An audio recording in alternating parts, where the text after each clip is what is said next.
नमस्कार. इयत्ता 5वी आपण मागच्या भागामध्ये ॲडिशन पाहिलं होतं.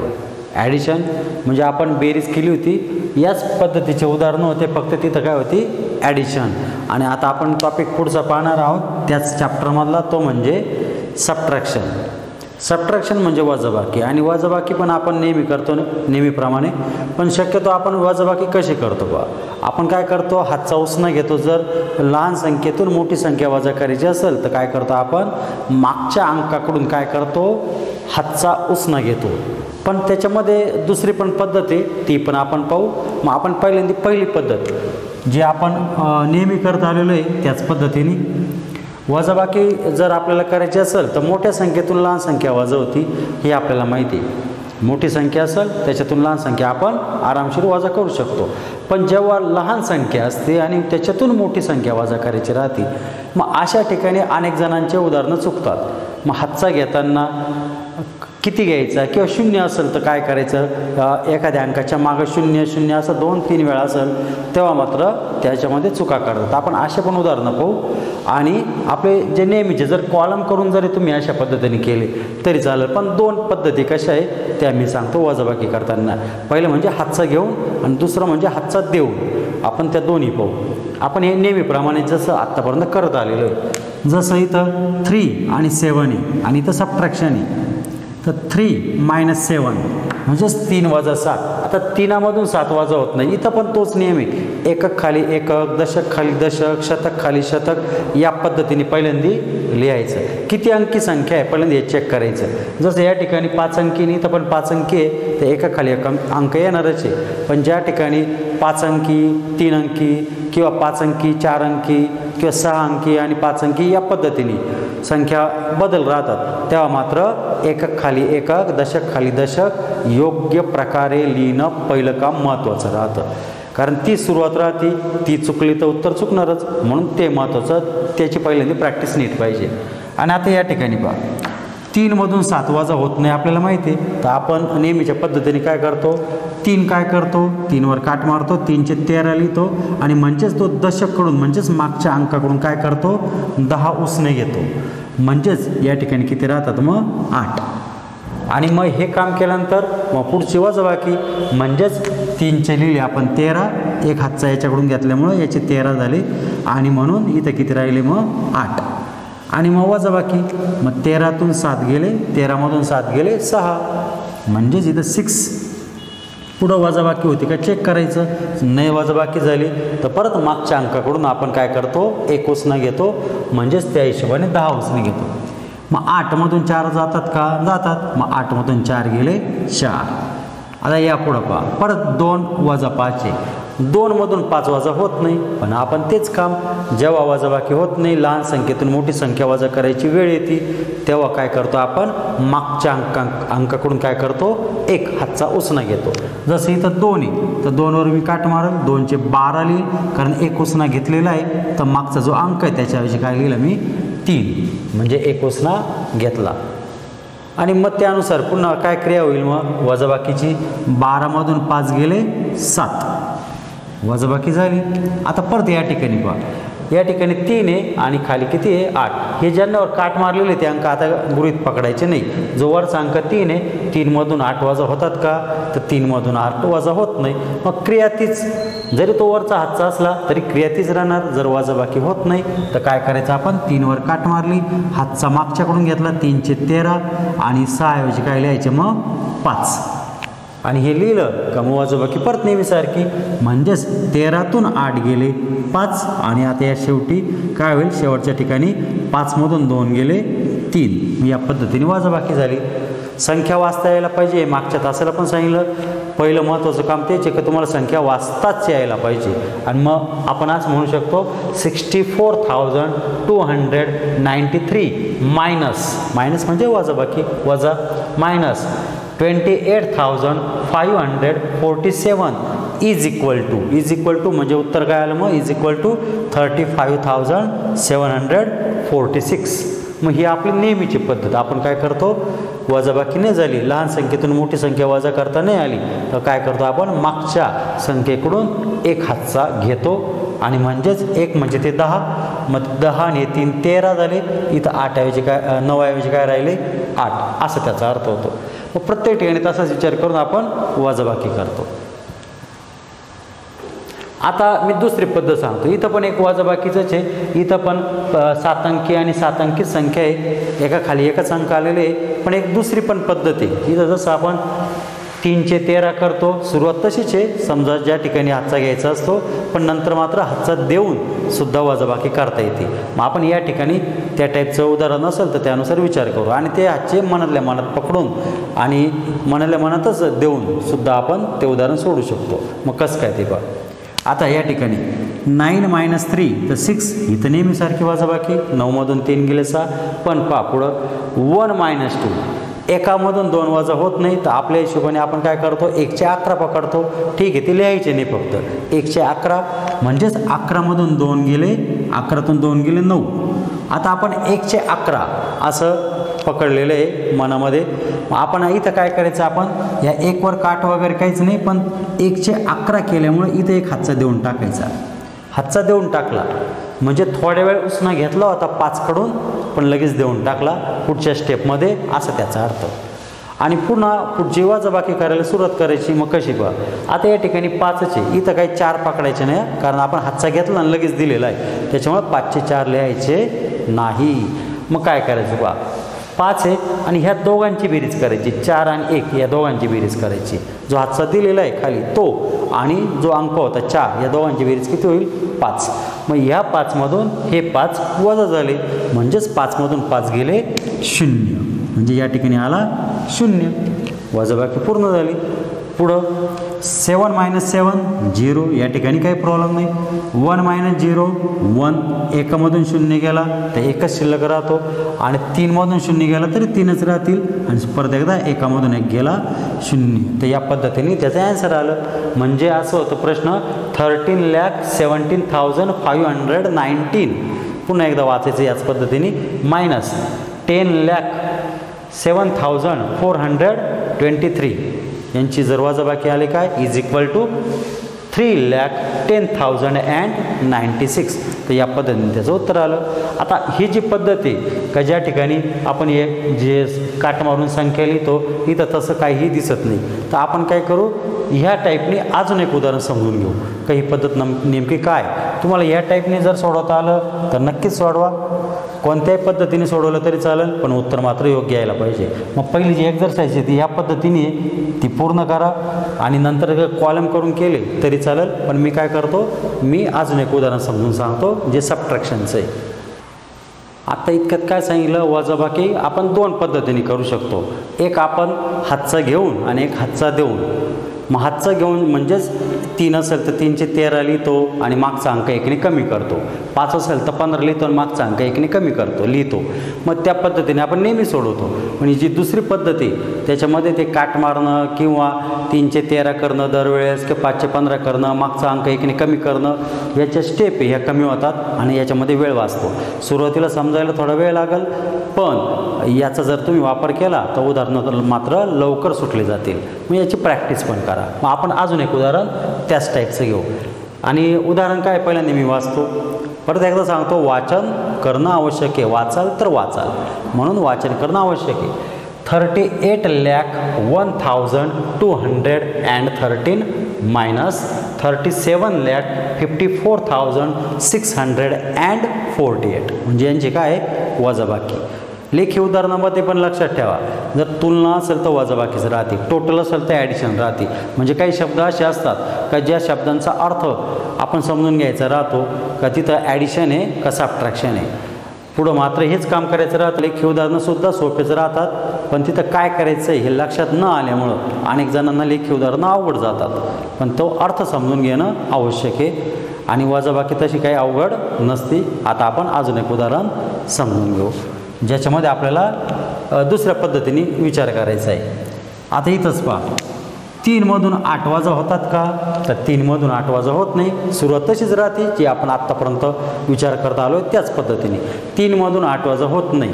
तर याचा अर्थ काय 3चे किती होतील 13. ओके 13मधून 8 गेले 13मधून 8 गेले 5 पण मी 3चे 13 लिहिल्यामुळे इथे एक हातचा देऊन टाकला.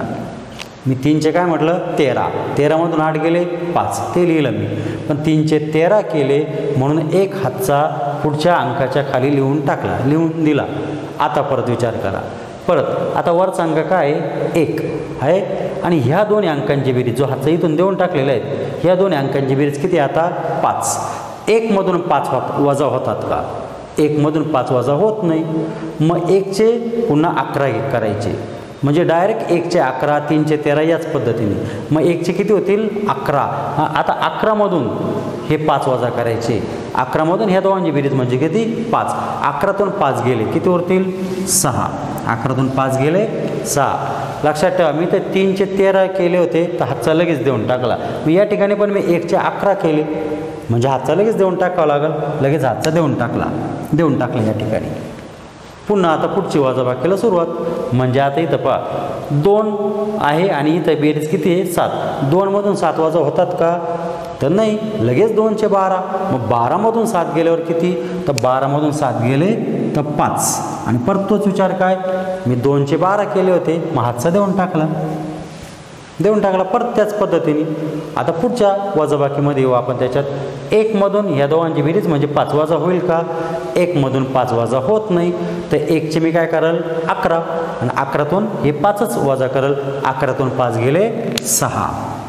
11तून 5 गेले आणि उत्तर काय आलं 6. पण मी 1चे 11 केले म्हणून हातचा परत देऊन टाकला. 1चे 11 केल्यामुळे हातचा देऊन टाकला आणि परत एकदा. आता इथं 0 आहे आणि यांची बेरीज किती होती 6. 0तून 6 वजा होतात का? तर 0तून 6 वजा होत नाही. तर परत काय 0चे डायरेक्ट किती 10. 10मधून हे 6 गेले 4. 10मधून 6 गेले 4 आणि 0चे मी 10 लिहिले. हातचा देऊन टाकला. जर मी 0चे 10 केले नसते तर हातचा दिला नसता. मी 5चे 15 केले नसते तर हातचा दिला नसता. मग मी जेव्हा 5चे 15 केले, 3चे 13 केले, 1चे 11 केले तेव्हा हातचा देऊन टाकला. जर केलं नाही 1चे 11 तर हातचा द्यायचा नाही. जसं इथं पहा. आता इथं 8 आहे आणि इथं पण यांची बेरीज 8 आहे. 8मधून 8 वजा होतात. ज्या ठिकाणी वजाबाकी मोठ्या संख्येतून लहान संख्या वजा होती तेव्हा मात्र पुढच्या संख्येला हातचा द्यायचा नाही. इथं वजाबाकी होत नव्हती म्हणून हातचा दिलेला आहे या बाजूला आणि हा आपण वरतून घेतो, इथं खालून देतो, असा याच्यामधला बदल आहे. आता 8मधून 8 गेले 0 आणि 3मधून 3 पण गेले. इथं हातचा द्यायची आवश्यकता नाही आहे, वजाबाकी झाली. इथं 3मधून 3 गेले 0 आणि ॲन्सर काय आलं 46,565 हे झालं ॲन्सर. तर या पद्धतीने सबट्रॅक्शन. तर सबट्रॅक्शन 2 पद्धतीने, जी जुनी पद्धत आहे तुम्ही आत्तापर्यंत वापरत आलेले ती वापरली, काही प्रॉब्लेम नाही आहे, काहीच प्रॉब्लेम नाही. ती पद्धत काही चुकीची नाही आहे, ती योग्यच पद्धत आहे. पण जसं आपण नवीन गोष्टी शिकत चालतो तशी ही नवीन गोष्ट शिकायला पाहिजे. तंत्रज्ञान पुढं जातं, आपणही नवीन टेक्नॉलॉजीनुसार विचार करतो. तसंच इथं आहे, थोडं अपग्रेड होणं गरजेचं राहतं. तसं ही दुसरी जी पद्धत आहे ही पण योग्य आहे आणि ही जर तुम्ही वापरली तर तुमचा वेळ पण नंतर वाचतो. प्रॅक्टिस महत्त्वाची राहते. गणितामध्ये सर्वात महत्त्वाचं काय राहतं माहिती आहे का? प्रॅक्टिस. तुम्ही जेवढी प्रॅक्टिस कराल तेवढे गणित सोपं जाईल आणि गणित हा सोपाच विषय आहे, हे नीट लक्षात ठेवा. अनेकांना वाटतं की गणित अवघड विषय आहे, गणितात वजाबाकी, गुणाकार, भागाकार, लेखी उदाहरणं आपल्या लक्षात येत नाही. पण तसं काही नसतं. फक्त काय का एकदा दोनदा ते उदाहरण नीट समजून घ्या आणि एकदा तुम्हाला या टाईपचं उदाहरण समजलं का बस, याच्यानंतर तुमची कधी वजाबाकी चुकणार नाही.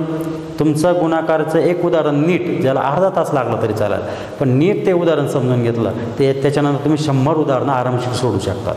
पण पहिली जी सुरुवात राहते ती मात्र एकदम परफेक्ट पाहिजे. एवढंच गणिताचं नियम आहे आणि मग त्यानुसार तू वागायचं. तर हे झालं सबट्रॅक्शन. आता आपण काय करू, आता 2 उदाहरणं घेतो मी जे लेखी स्वरूपाचे. एक बेरजेचं घेतो लेखी स्वरूपाचं असलेलं आणि एक घेतो वजाबाकीचं. म्हणजे हे प्रकरण काय आहे, ॲडिशन आणि सबट्रॅक्शनचे 2च टॉपिक राहिलेले. एक मी काय करतो परत सांगतो, एक ॲडिशनचं उदाहरण घेतो, एक सबट्रॅक्शनचं घेतो आणि एक मिक्स घेतो. असे 3 उदाहरणं आता घेतो. आता एक्झरसाईजमधलं जे लेखी उदाहरण आहे ते पहा तुमच्यासमोर इथं दिलेलं आहे. ते लेखी उदाहरण काय आहे, इन अ सर्टन इलेक्शन, म्हणजे थोडक्यात का एका निवडणुकीमध्ये तुम्हाला माहिती आहे निवडणूक जेव्हा आपण म्हणजे तुम्ही नाही 18 वर्षाच्या पुढे जर असतील व्यक्ती तर ते काय करतात, मतदान करतात.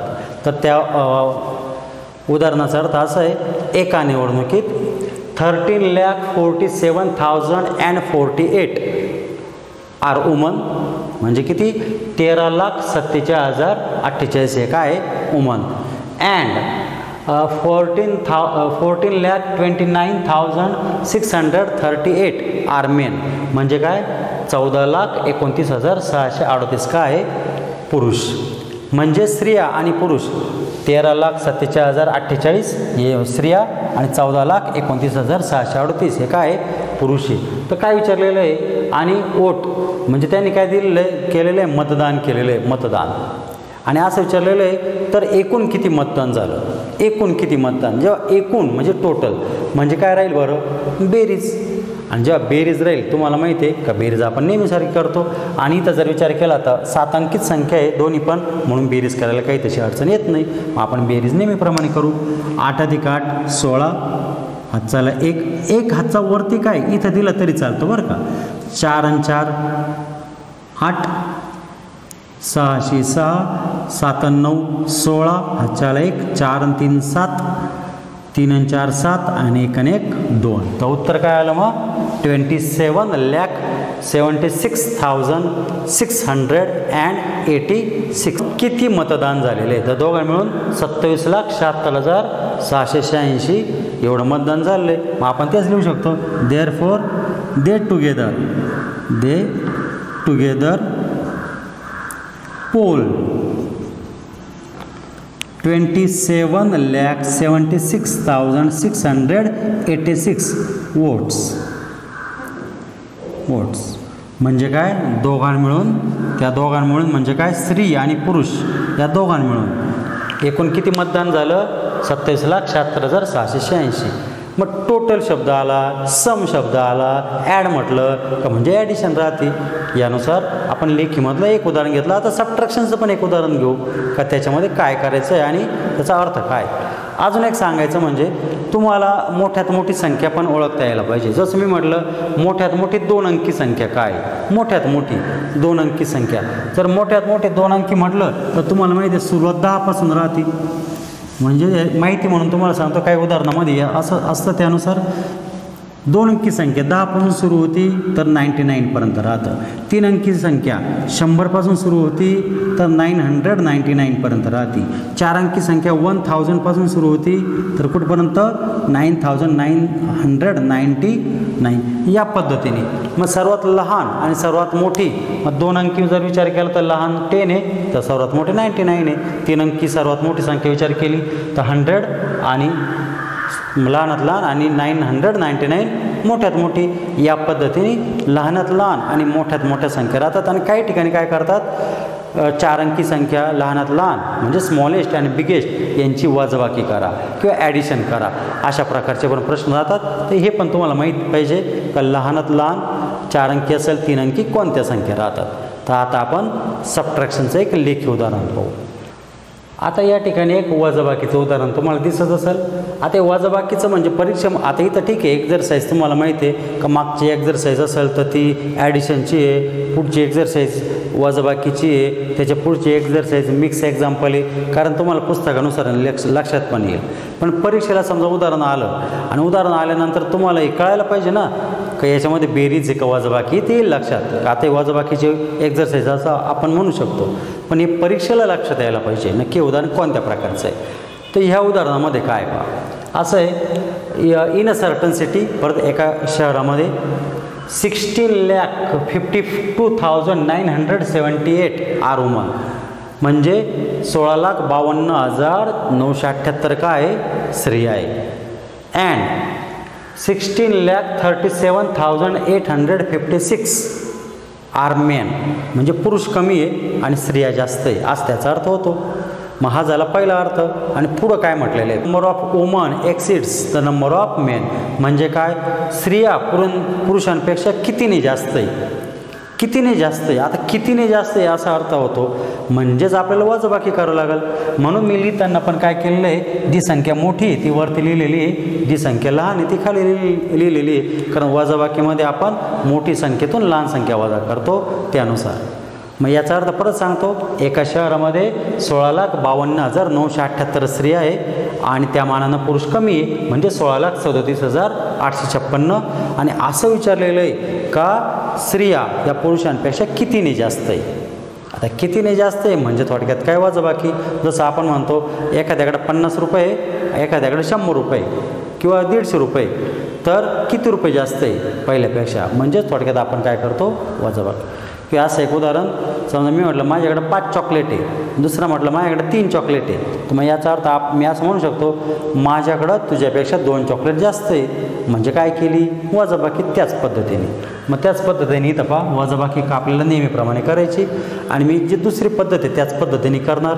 मोठ्या संख्येतून लहान संख्या वजा झाली तर ठीकच आहे, न झाले तर आपण 3 असेल तर 13, 4 असेल 14, हातचा पण लगेच देऊन टाकणं त्या पद्धतीने. आता या ठिकाणी 8तून 6 गेले 2, 7तून 5 गेले 2, 9तून 8 गेला 1. आता या ठिकाणी 2तून 7 वजा होत नाही, तर मी 2वर काही काट मारणार नाही. 2चे 12, 12मधून 7 गेले, पण जेव्हा मी 2चे 12 म्हणतो इथं हातचा देऊन टाकतो. 2चे 12 झाले, 12मधून 7 गेले 5, आणि इथं हातचा देऊन टाकलेला आहे, आणि म्हणून तिथं काट मारायची काही आवश्यकता नाही. आणि इथं 5 तसेच राहणार. 5मधून हे 4 गेले, यांची बेरीज 4, 5तून 4 गेला 1, इथं 6तून 6 गेला 0, 1तून 1 गेला 0. म्हणजेच थोडक्यात 15,122 womens more than the number of mens in a certain city. म्हणजे 15,122 स्त्रिया या त्या शहरामध्ये जास्त आहे पुरुषांपेक्षा. आणि तेच फक्त शेवटी लिहायचं. शक्यतो अनेक ठिकाणी महिलांचं प्रमाण कमी आहे, पुरुषांचं जास्त आहे. पण लक्षात ठेवा ह्या उदाहरणामध्ये मात्र काय केलेलं आहे, महिलांचं जास्त आहे आणि पुरुषांचं कमी असं म्हटलेलं आहे. त्याच्यामुळे अनेक वेळा ते उदाहरण नीट वाचायचं कधी पण आणि त्यानुसार सॉल्व करायचं. ठीक आहे, आता आपण एक काय करू मिक्स एक्झाम्पल घेऊ, ज्याच्यामध्ये बेरीज वजाबाकी कोणत्या ठिकाणी काय ते लक्षात यायला पाहिजे. आता एक मिक्स एक्झाम्पल. आता एक लेखी प्रश्न आहे. हा जो लेखी प्रश्न आहे तो तुम्हाला दिसतोय लेखी प्रश्न काय. आता जो लेखी प्रश्न याचा अर्थ काय तो पण मी या ठिकाणी लिहिलेला आहे, आणि त्याचा अर्थ असा आहे का पहिल्यांदी महत्त्वाचं काय आहे, for a 3 day cricket match, म्हणजे एक 3 दिवसीय क्रिकेट मॅच आहे. 3 दिवसीय तुम्हाला माहीत असेल 1 डे राहते, 50-50 ओव्हरची मॅच असते क्रिकेटची, त्याला 1 डे म्हणतो आपण. 20-20 ओव्हरची असेल त्याला T20 म्हणतो आपण, T20. आता तर 10-10 ओव्हरची आपण मॅच राहतात त्याला T10 म्हणतात. कसोटी पण असते, कसोटी म्हणजे टेस्ट जी 5 दिवसाची राहते, 5 दिवसाची. आणि काही रणजी सामने राहतात, काही मॅच ह्या 3 दिवसाच्या पण राहतात. प्रथम श्रेणी सामने आपण म्हणतो त्या 3 दिवसाच्या सुद्धा मॅच राहतात, 3 दिवसाच्या. म्हणजे माहिती म्हणून सांगितलं तर असे काही एक 3 दिवसाची मॅच आहे for a 3 day cricket match. आणि मग रोज तिकीट विकले जातात 3 दिवसाच्या मॅचमध्ये. पहिल्या दिवशी 3 दिवसाचं रोज तिकीट विकलेले आहे आणि त्याची संख्या दिलेली आहे या ठिकाणी. पहिल्या दिवशी 13,608 tickets were sold on first day. किती तिकीट विकले 13,608 पहिल्या दिवशी. दुसऱ्या दिवशी थोडे कमी तिकीट विकले गेले, 8,955 tickets sold on second day. दुसऱ्या दिवशी 8,955 तिकीट विकले. आता तिसऱ्या दिवशी किती तिकीट विकले हे माहीत नाही इथं आपल्याला, कारण इथं डायरेक्ट दिले ऑल टुगेदर म्हणजे टोटल 3 दिवस मिळून 36,563 tickets were sold. 3ही दिवस मिळून म्हणजे पहिल्या दिवसाचे तिकीट दिले तुम्हाला किती विकले ते, दुसऱ्या दिवशी किती विकले त्याची पण संख्या दिली, पण तिसऱ्या दिवशीची तिकीट विक्री संख्या दिलेली नाही, डायरेक्ट 3 दिवसाची दिलेली आणि ती आहे 36,563. आणि विचारलेलं काय how many were sold on the third day, म्हणजे तिसऱ्या दिवशी किती विकले. टोटल दिलेलं आहे, पहिल्या दिवशी पण दिलेले, दुसऱ्या दिवशी पण दिलेले आणि तिसऱ्या दिवशीचे काढायचे. तर काय करावं लागेल, तर पहिलं काम काय करावं लागेल, पहिल्या 2 दिवसांची जी तिकीट संख्या आहे त्यांची बेरीज करावं लागेल. पहिल्या 2 म्हणजेच 13,608 आणि 8,955 या दोन्ही दिवसांच्या तिकिटांची संख्यांची बेरीज करावं लागेल. म्हणजेच 8 आणि 5 13, हातचाला 1, 5 आणि 1 6, 9 आणि 6 15, हातचाला 1, 8 आणि 3 11 आणि 1 12, हातचाला 1 आणि 1 आणि 1 2. म्हणजे in first 2 day total ticket sold 22,563 in 2 day. 2 दिवसामध्ये 22,563 तिकीट विकले होते, पण 3 दिवस मिळून 9.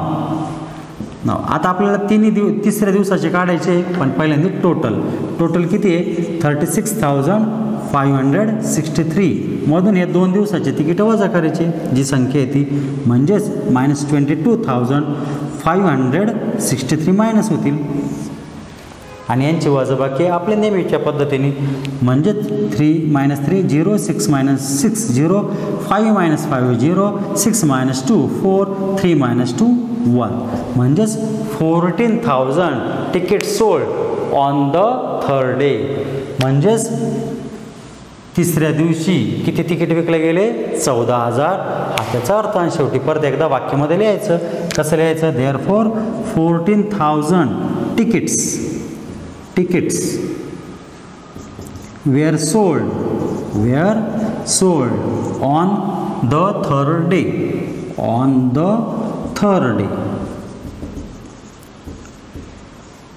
बस या पद्धतीने त्याचं उत्तर आलं. म्हणजेच थोडक्यात हे मिक्स उदाहरण आहे. मग कुठं बेरीज करायची, कुठं वजाबाकी करायची, फक्त एवढं लक्षात घ्यायचं. वाटलं सेमी इंग्लिशमधलं जरी असलं, तुम्ही मराठीमध्ये पुस्तक असेल गणिताचं तर त्याच्यामध्ये प्रश्न नीट वाचायचा. महत्त्वाचं लेखी उदाहरण एकदा नाही 2दा वाचा, समजून घ्या. लेखी उदाहरणामध्ये पहिल्यांदा समजून घेणं महत्त्वाचं. डायरेक्ट बेरीज वजाबाकीला सुरुवात करायची नाही. नक्की समजून घ्यायचं का कोणत्या दोघांची बेरीज करायची, कुठं वजाबाकी करायची, हे नीट समजून घ्यायचं आणि मग सोडवायला सुरुवात करायचं. आणि मी मागच्या तासाला पण सांगितलं, आत्ता पुन्हा एकदा सांगतो, उदाहरणं सोपे असतात, तुम्ही पण हुशार असतात, पण घाई महत्त्वाचं काय, घाई तुमची त्याच्यामुळं अनेक वेळा उदाहरणं चुकतात. तुम्हाला बेरीज पण येते, वजाबाकी पण येते, त्याच्यात काही वाद नसतो. आणि दुसरी गोष्ट घाई पण, आणि एकाखाली एक तुम्ही उदाहरणं लिहित नाही. खूप कमी जागेमध्ये एकदम घाईमध्ये असे उदाहरणं तुम्ही सोडवतात, पण तसं नाही पाहिजे.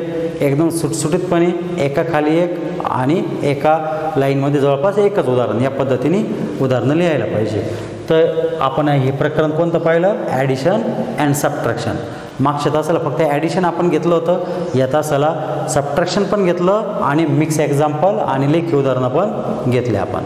तर या पद्धतीने हे प्रकरण पूर्ण झालं. पुढच्या तासाला म्हणजे पुढच्या आठवड्यामध्ये आपण काय करणार, मल्टिप्लिकेशन आणि डिव्हिजन.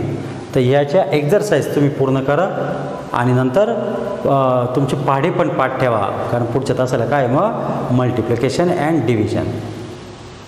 धन्यवाद.